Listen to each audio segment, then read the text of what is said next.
Hello, I'm JW, and today we're going to put this light assembly together, and obviously this will take a while, so I'll no doubt speed up certain bits of this particular film. So first of all, we've got the actual light here, and I've removed most of the old electrical parts from it, but we're going to keep these metal pieces, which essentially there's two of these end covers, and then the basic reflector in the bottom, so we can actually mount the new lights onto these, and these just screw in with various screws in the sides and in the bottom. Now I've actually cleaned the whole thing of this, and I've still got the mains lead attached from previously, and I've taken the glass out as well because basically it's only just a couple of screws here and at the ends here, so just by undoing or loosening a couple of those, then the glass just lifts out, and you can see here the sort of remains of some old ceiling gasket which basically disintegrated, and I've just cleaned that off. Now, so I've taken the glass out because it's a fairly heavy item. Here is the glass, and so it's not too bad. It's a bit scuffed and blurred in the middle, but so what? I mean, it's not going to matter. It's light goes through it just as well as it ever did.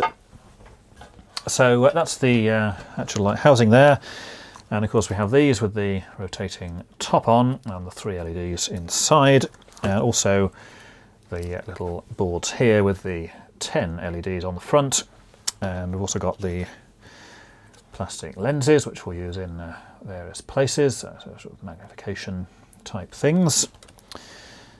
Various screws which of course came out of here, which holds in the various bits of metal, and also the terminal block, and then a whole load of smaller sized machine screws and washers and things to fix the various things inside. Now, so these things we're actually going to use to mount some of the lights on, so just first of all take all these out of here, and then we'll just get rid of this light fitting for the minute because it's far too large and heavy to be clogging up the whole table.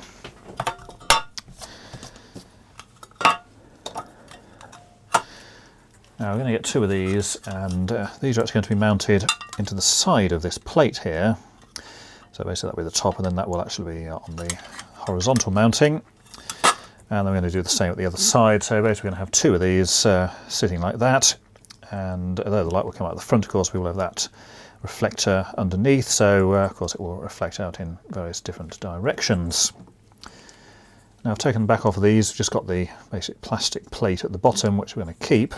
And then obviously the stem there with the rotating bit.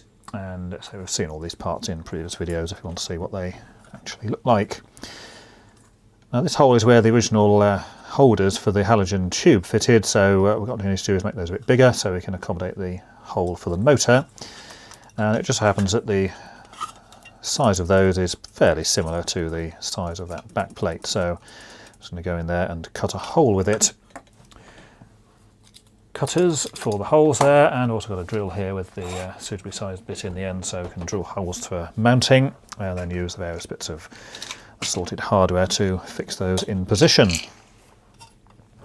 Now I'm going to take off the sound on some of this and then talk over it later, because I want to put the radio on.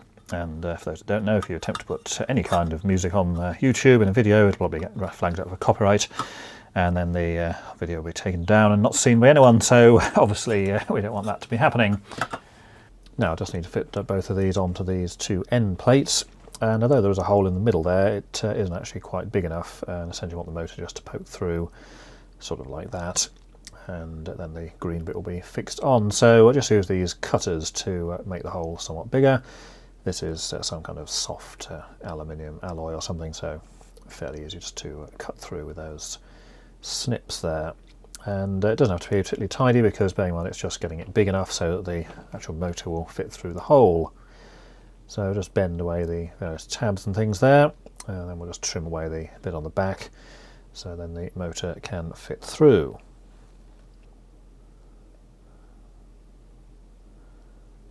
So that's the hole made larger, and you see the motor now fits through the hole fine.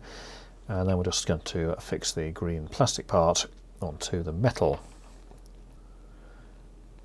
And here we're just drilling a hole, or two holes in fact, one on each side, so just using holes that are already in that green plastic plate, and just marking through and then drilling through the back aluminium piece there. So again, this is a fairly soft metal, so drills through fairly easily. Now to fix it through the holes, just going to use two of these screws here. So just place those through the green piece, and then of course through into the aluminium backing. And then just going to secure it with one of the small nuts there. And the nuts we've got here are actually locking varieties which have the nylon insert in them, so we don't need to use any other washers or sealing compounds or anything else. So just a question of tightening up the two screws there, and obviously holding the nut on the back at the same time. And only putting two in here, but I mean, that's perfectly adequate. These things are only very lightweight, not actually going to be falling out or whatever. It's purely to hold it in that vertical position. And notice at the top there it actually sticks above the plate somewhat, but that's not a problem because that's actually nowhere near the front glass of the piece of equipment. It's the bottom or curved edge there which is the one that's important, as that actually goes on the base of the enclosure. Now of course the other one is exactly the same, so we'll just be doing the same with that one, so cutting it out and fixing the other motorised part to that, and then we'll have one at each side.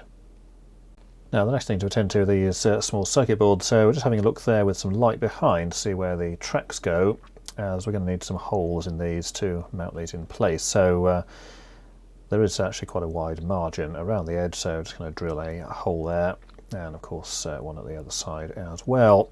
And as with the rotating parts, also going to just put the two screws through just to secure these in position. Now, although this is a reasonably sharp drill bit, this is PCB material which does tend to blunt things rather easily, so somewhat more difficult to get through, but nevertheless it's just a question of a hole at roughly opposite edges, of course avoiding to screw through the actual tracks there, and of course that would break them. Now just drilling the rest of these. There's obviously 4 of these, so 8 holes, and that's just a empty plastic box just using there to press against, because unfortunately the drill bit is fairly blunt by now. And again, checking these as well, because although these are supposed to be all the same, they're clearly not. Some have black wires on the back and some have red, so there may be minor differences between these. Now, so for mounting these, we're going to use the same screws there, so just passing through the holes like that. And note on the back of there, there's actually a capacitor and things sticking up, so clearly we're going to need some kind of spacer involved. And we'll have a look at that a bit later on. And we're going to put these 4 towards the edges of this curved aluminium plate. So again, we'll need 2 holes just through the actual aluminium there, and we're going to put, say, 2 on each of the longer straight edges. Now I've actually put some black tape on there, and of course drilled the 2 holes through. Although the components don't touch the aluminium, I've just put the tape there just to basically ensure that if they did come into contact with it, they're not going to short out onto the metal. And say the screws just pass through those 2 holes there. Now in order to actually space the circuit board forward, I've actually got some PVC tube here, just cutting some short lengths there on the table, and this actually just fits over those screws, and therefore will essentially space the circuit board away from the aluminium. And so it's just soft PVC tubing, and just cut it long enough so that the screw there will just go through the aluminium, leaving just enough room on the back for the nut. And once that's tightened up, it'll obviously secure it in position and avoid the circuit board sort of being pressed or coming into contact with the aluminium plate. Now here I've actually mounted all 4 of the circuit boards on there, so as you can see there's just one there at each of the corners, and the wires just sort of coming up over the top, which we'll fix to later on. And again, that just PVC tubing there just as spacers, and the nuts just go through the back, so you can see there. And then we've got these 2 rotating pieces which will fit inside there, sort of one at each end like that. So they of course will rotate basically the same direction, but viewed from the top, one will be in one direction and one in the other. And that just leaves the remaining rotating piece, which is this one here. And I'm going to actually attempt to fit this in the centre of the aluminium plate there, and this will have to go at an angle, basically due to the arrangement of space that we actually have left. Now I've actually got some longer screws here because although they cut some holes previously, the aluminium plate that we've got here is pretty much flat against the case of the light fixture, so there's no room to sort of cut a hole and then pass through. So Basically got some longer screws there, they're actually a slightly larger diameter, and they're going to just put, say, 2 holes in the edge there. Again, use that PVC tubing which we used previously, just sort of angle that inwards at a sort of a moderate angle. I'll just use the pen there to mark the holes. Now this actually goes a bit wrong because it turns out that the position I've put these holes in is too close to the edge and they have to be moved later on, but nevertheless the principles of mounting of course are the same. Now I've got here some hot glue, so just going to secure the little wrapped circuit board there and stop that sort of flapping around just by using some hot glue to fix it to the back of that green plate. And again, see the 2 white wires coming off there, which are actually the mains connections, and so it's just to stop it sort of flapping around and causing damage. So that's glued on there, and we'll just remove the strings of adhesive, and of course we're going to do the same with the other one of those, again to make sure that that module doesn't sort of flap around and either damage itself or break off and short the mains onto the case. Now it's time to do some of the electrical assembly, and what we've got here is some wire just on that white roll there. This is actually a very thin wire, but it doesn't matter because these things use pretty much no power at all, and we're just cutting off some lengths of the wire there and stripping the ends. And what I'm going to do is to connect this to the ends of those fairly short pieces that basically stick out of the various circuit boards that we have. And what we're going to do is just twist the wires together and then just solder them. I see the disgusting solder fumes billowing off there. This is lead-free solder, so of course that's extremely toxic and unpleasant. And we're just going to do 1 wire from each of the circuit boards to start with, and then we'll just mark those obviously with 1 colour of sleeving later, and then we'll do the other wires later on, because obviously we don't want a big bundle of miscellaneous white wires and not knowing which one is connected where.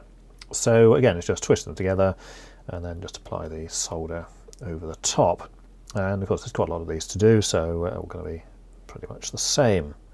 Now I've got some blue sleeving here. This is actually what's used in main circuit wiring to identify it as a neutral. So what we're going to do is just cut off some appropriate lengths and just thread this over the new white wires I've done, and this would also cover over the soldered joint as well, and also the little end of wire that comes off of each circuit board. So just threading that over the top there, and so now essentially we've got what's basically double insulated wires there, so the insulation of course, and then this outer sleeving. And so these are all going to be the neutrals, so of course using blue for all of these, and it's just a question of shoving that sleeving over all of the neutral wires. So that's all of the blue sleeving in place. And of course now we just have to repeat the process with the other wires, and those of course will be the lines. So again, it's just twist them together and attach on the extra length of the white wire there, and again solder the ends together. And as before, there's quite a few of these, so obviously we don't need to see all of those. So that's all soldered up, and we'll get rid of that blue sleeving now as we've done all of those, and now we'll bring in some additional colour. Now of course you might be thinking this should be brown, but we're going to use red instead because that's much better. So red of course for line in this case, and blue for neutral.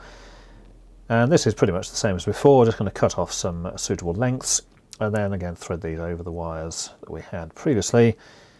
And again there's a fair number of these, and we're actually putting them right onto the back of the circuit boards there, so the whole lot of wiring is fully covered. Now I've got all those wires covered over, and now let's try to see if this actually fits in the casing. So just going to put the final covers on the various items, and then we'll see how it fits. So you can see the bottom plate just literally slides in there pretty much flat against the bottom of the casing, and just a couple of screws would hold it in position. Now you'll notice here I've actually moved that one in the centre there. You can see the original holes at the top edge, and I'm just checking here that it does actually clear the front glass, which it does in this case. So before it was too high and it was actually resting on the outside glass. Of course that doesn't work because it needs to rotate. Now I'm just trying here to see how the wires can best be fitted in, and the plan I think is going to be to put all the wires either behind that plate and then up to the ends, so then all the wiring connections can then be hidden between those two end plates, hence we won't then see the joining connections. So yet more wires to attach here, and again these are the two end rotating pieces, so this is exactly the same as before. Just a question of attaching some longer wires there, and then of course the red and blue sleeving will be applied. Now unfortunately the soldering bit here is rather corroded and ruined. Such are the perils of lead-free solder, but nevertheless we'll persevere with that and get the wires fitted on. So soldering down, we'll just thread the red sleeving over there. Doesn't actually matter which one is which, these are AC of course, so as long as we get a red and a blue for each one. Also, if we connected both to neutral or whatever, then it wouldn't actually work.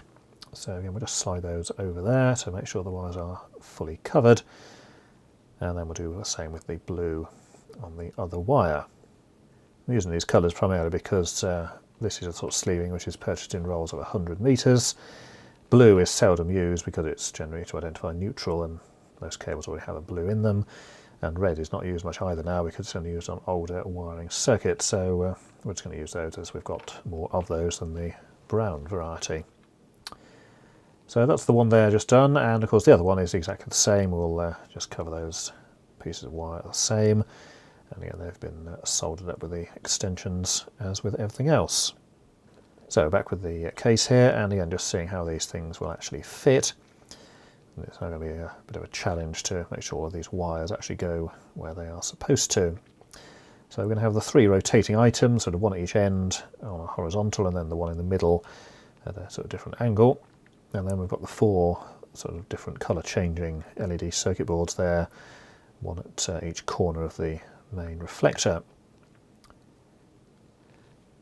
Now to actually get these wires in, basically we have to just sort of fold them around the back and sides of the various reflectors, and then underneath in the centre they will all go behind the reflector. And once we get them there, it's just a question of connecting all of the blue ones together, and of course all of the red ones. So again, we're just going to actually twist these together to start with, and subsequently then we're just going to put some screw terminals over these. They're a bit big for soldering, and then of course we'd have to cover them with heat shrink or whatever else, so screw terminals will do fine in this case.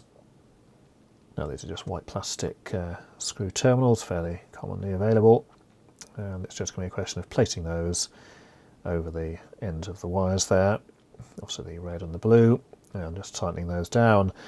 And we're going to have a pair of these each side, so red and blue on each side of there, and 2 of these red and blue wires actually go through to the back of the unit and through the hole into the wiring box, so of course we can actually connect the power to those. So here, see, I've already completed the right hand side of the assembly, and now we're just fixing up on the left side there with the again, screw terminals there, just to join all of the red and blue wires together.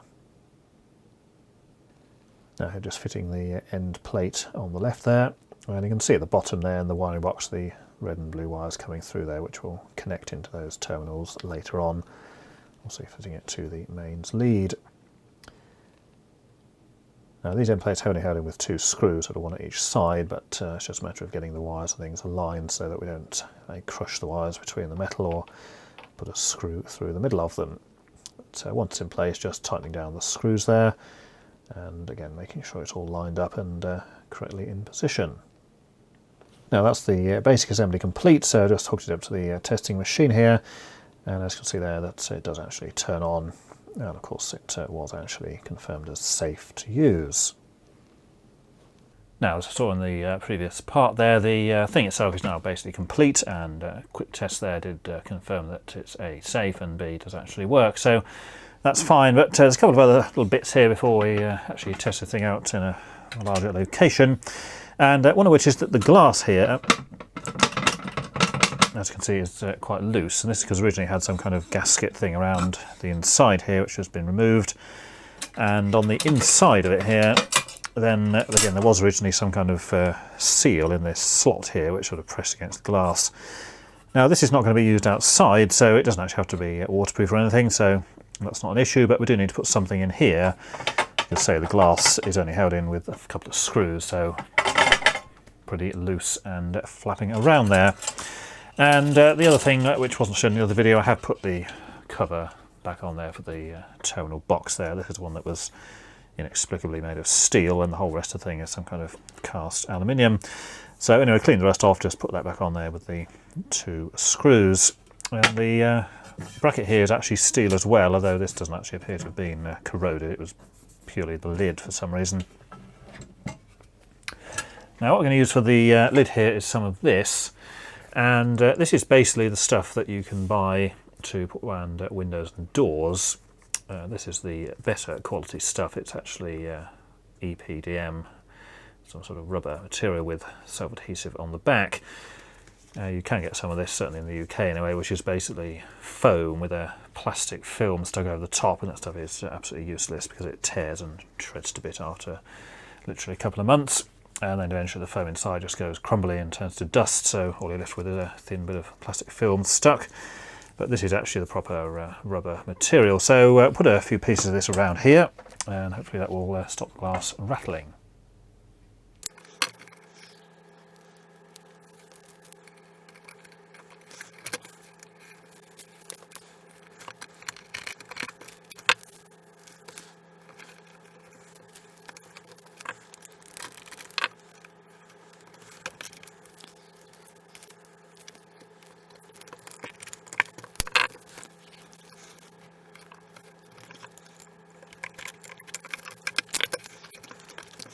So there we've got it just stuck around the edge there, and so it doesn't quite fill across the width there, but that's fine, it's going to hold that in position. And so here's the glass. You can just about see the remains of the old sealant or whatever it was on the edges there, but obviously it's been cleaned away since then. So we'll just put the glass back in, and so it just simply just goes under those screws there. And then there's two more at this side which just tighten up, and then that stops the glass falling out.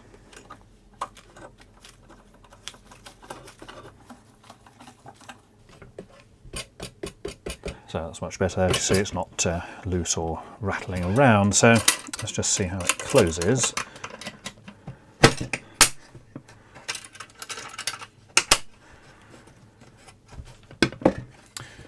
Yeah, again, that's reasonable enough. It doesn't actually rattle around there, so not a problem. So there was originally a seal around the edge of the actual case here.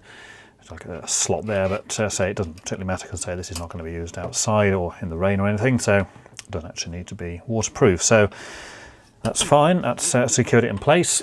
And if you have seen the rest of the video, you may be wondering what happened to the lenses. Well, nothing actually happened to them because here they are. And we're going to fix these obviously in front of the LEDs there. And the deal is with these that I want to actually put them in front of those just multicolour changing things here and here. And then there's also two at the top there which are a bit out of range.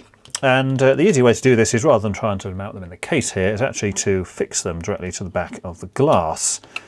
So they're only very thin plastic, so we're actually going to just fix them inside here like that, and then put another pair over this side as well.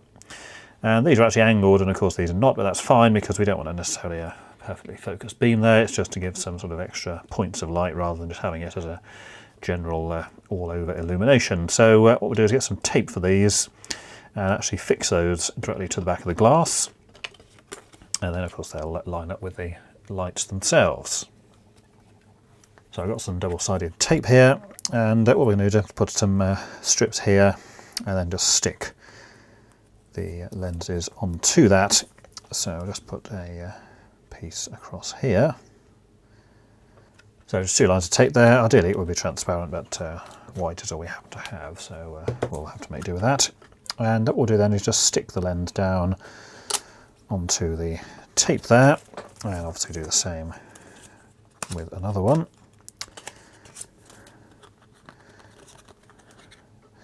And it just so happens that two of these pretty much fill the visible area of glass that's in there. So two of those stuck on, and for various reasons I'm actually going to put two of these because it gives a better effect. Two obviously focuses somewhat differently from one, so just put another strip of tape across the top there. So there's the other two lenses over that side, and because the tape have actually gone right to the edge there, if I was now to close the lid, we will now stick the thing on there permanently.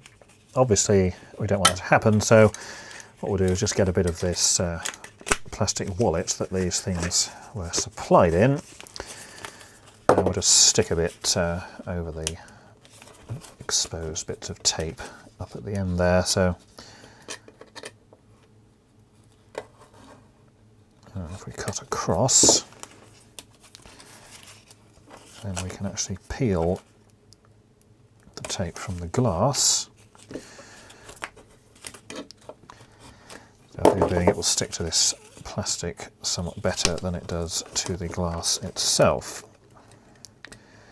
So there we have it. So the edge is now obviously just trimmed away there, and you can see this sort of what looks like dirt is basically just the remains of the old ceiling gasket there.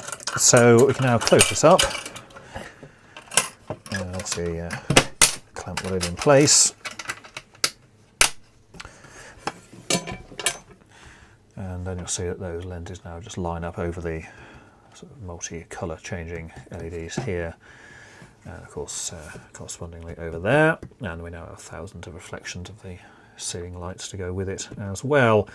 And what we'll do now then is we'll test this out, but obviously we'll do this outside so we get more of an idea of the effect that we're going to get from it, as just turning it on here isn't really going to show a great deal. Now, taking this outside and shining it on the side of the house here, it's just on that table in the front there, and it's fairly difficult to get this to show up actually outside, but you can see the various rotating parts, and there's the sort of flashing bits there in the various different colours. So you see the lenses are certainly helping to focus those dots to quite a distance. The table there in the front is about sort of 15 feet away from the wall in the distance there, so it's quite a large distance there. Let's see, it changes through the various colours at sort of random cycling there. And if you look now near the actual table at the front, you can see the other colours sort of changing around and rotating there on those bushes and things at the front. And because we've got three of those, they go in obviously three different directions. Now this will actually be used inside, so obviously much lighter coloured surfaces. Unfortunately, the side of the house here is fairly dark coloured brick, so it doesn't show up quite so well as it could do. Here's a closer view from the back of the light there, and as you can see, it's certainly shining onto the bushes and things to either side there. And you can see the moving parts, which are the rotating lenses, and also the sort of random colour changing parts from those other little LED boards. Now just have a look around the front of the thing here, and you can see that it is actually pretty bright when looked at from the front there. And again, you can see the various sort of colours cycling away on the shrubbery to the side of it there. Now this is a closer view, so I just go in there, you'll see the various colours are shining out, so you get that sort of beam effect coming across with the fixed colours, and obviously also get the moving and rotating parts as well. Now on this particular image, some of the colours seem to show up more than others, but I think that's partly due to the camera with its auto white balance, which unfortunately is not going to do much of a job at setting it correctly with all these colours shining out. But you can get the general idea that there's a lot of sort of moving and flashing and non-flashing parts all happening away at the same time there. So that's the item completed there. And as I say, we're not actually going to be using it outside, it's intended for inside purposes. And until next time, thanks for watching.